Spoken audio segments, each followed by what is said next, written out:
Bakıda 450 manata görə 75 yaşlı qadına qarşı quldurluq edərək onu amansızlıqla öldürməkdə təqsirləndirilən Süleyman Cəbiyevin cinayət üzrə məhkəməsi yekunlaşıb.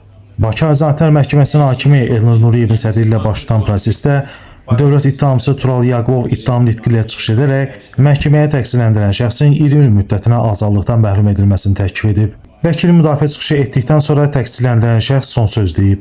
O bir neçə dəfə təhqirə məruz qaldıqdan sonra hadisənin yaşandığını, öldürmək kimi bir niyyətinin olmadığını bildirib. Məhkəmə müşavirəyə gedib gəldikdən sonra hökmü elan edib.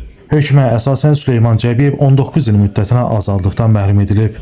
Qeyd edək ki, hadisə bu ilin mayın 28-də Sabunçu rayonu Maştağa qəsəbəsində baş verib. Belə ki, 75 yaşlı Jalə Əskərxanovanın meyiti mənzilində aşkar olunub. İlkin araşdırmalar onun bir neçə gün əvvəl bıçaqla öldürüldüyünü göstərib. Şübhəli şəxs kimi qonşusu əvvəllər oğurluqda məhkum olunmuş 30 yaşlı Süleyman Cəbiyev saxlanılıb.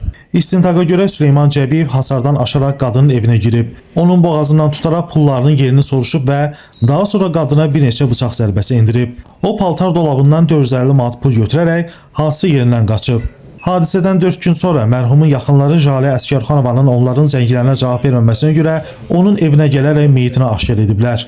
Süleyman Cəbiyev ifadəsində bildirib ki, o qonşusunu tamah məqsədi ilə yox, hadisədən bir neçə gün əvvəl onu söydüyü üçün öldürüb. Buna görə də qadının evinə gəlib. Məsələyə aydınlıq gətirmək istəyəndə isə qadın onu yenidən təhqir edib. Bundan sonra Süleyman Cəbiyev qadına xəsarətlər yetirib.